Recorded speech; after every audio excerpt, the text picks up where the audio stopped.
Karn. I'm a fractional CMO. I keep seeing a pattern for my life.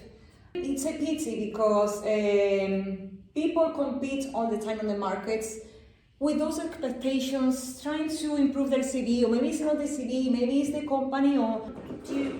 Do you have an idea of what a perfect CV looks like, or what's your opinion on what a CV should look like? It's very subjective because I'm trying to be very cautious on that, because it's not the same when they want something that is from the creative side, like SaaS companies, for example, or it is, for example, a professor for the university. Totally different language. The communication is everything. Literally, you can win an interview only with communication. I work with real estate. You don't sell a property. You have that skill that is communication. How you communicate yourself. You can win. That's why I always love listening radio, the political debates and everything like that, because believe me, you learn so many strategies. Politics, markets. Yeah. What would you, if you were looking to recruit someone and you were looking at their CV, what would you be looking for? I need to filter things. Yeah. So I need to, as I said, validation here. Okay, is this person, it depends. Normally, I need to know, okay, how many years of marketing this person has. Second thing, I will look at university. Don't confuse me. I'm the opposite to recruit people that study at Harvard. I'm not like that. Experience in that industry, a number of years, education, in terms of did they study something related to my field, so that person have experience, professional experience, and also academics, right? Very important. And another thing that I always look, which is not something that you may expect, that person has a personal brand. I'm not saying, oh yes, has a website, a blog. No. I'm saying that person has something that builds. How creative is that person? Because I need, at the end of the day, I need someone that is creative. And believe me, you cannot say, yes, I'm smart. Yes. Why? They say that all the time on the interviews. Yes, I'm very smart, or I'm very creative. Okay, yeah, of course. I'm not saying that you're lying, but I'm saying, can you prove that? And that will change everything. I try to recruit marketers that, in order to be creative, I need to see if they have also presence online.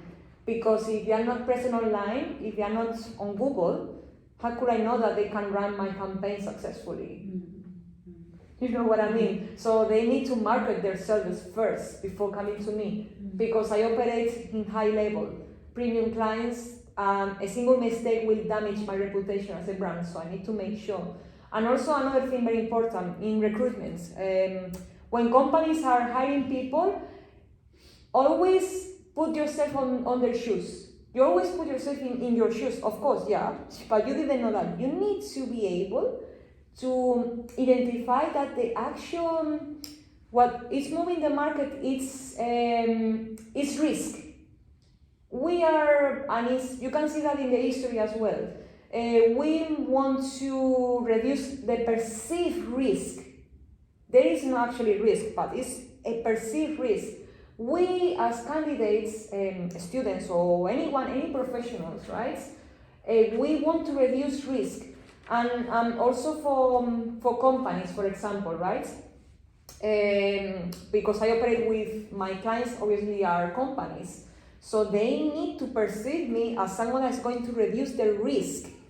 Like, can we trust her that he's going to solve our problems? The same with the students. When you are doing an interview, they need to make sure that you are not a risk for them, because what is a company? A company, and I learned that when I was at the university many years ago. What is a company? A company it's an economic exercise to generate value with a transaction of money through a client, right? So you want to reduce risk. You don't want to feel risky for them. And how to reduce risk? Matching what they need and what they want. How? Offering value. What students to come to you for support? What does that look like?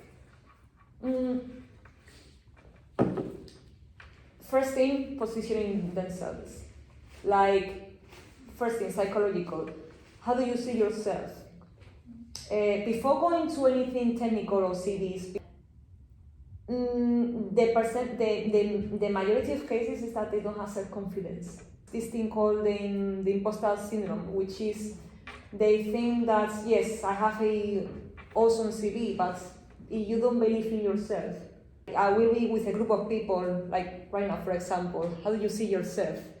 Do you think that you can do this? For example, imagine that I'm a company and you grab my attention for my role. So that's why if I have a candidate that I need to give them advice or train them, right?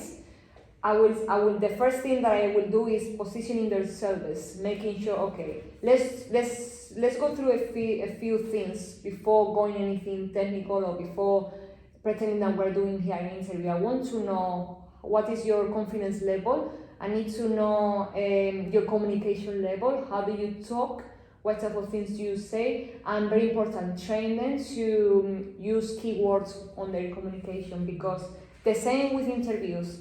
They are not listening, actually, they're trying to spot those keywords on the conversation. How to communicate themselves, how to prepare for an interview. And the real battle is not getting an interview. Getting an interview is extremely easy, very easy. The hardest part is when it comes to the second interview and last one. Because why? Because on the second interview is when they will test you, the reality. I'm not saying like, we are going to look at your professional experience, because if you are a graduate, obviously you don't have experience. But they will assess things like skills. They will test you with exercises, for example, the practice part, where they will ask you 5 tricky questions. And it depends how you respond and how your reactions are. They will make a decision, like did she sound confident? Did she not? Was she doubting herself? It's, and also the proactiveness. They don't want someone that is passive. The CV is to grab their attention. The problem is on the interview. It's not before that. It's not the CV. It's not the actual CV. It's on the moments where you are invited to an interview is when people fail the most. The same when you build a company, you have your own business. You launch a business. Yes, you are getting attention, but you fail when it comes the real moment where you are working with clients. So it's the same with candidates. Yeah, no, it's very clear. Thank you. Thank you so much for your time. Well, Yeah, thank you very much for having me. Thank you. Nice to meet you. This is my second book, which I forgot to show you. Yeah, this is only positioning for brands, which can be applicable for students as well. So basically, it's called Why Customers Choose. Can I have The students are literally the same, like a brand at the end of the day. When you touch them, it's just like, I understand.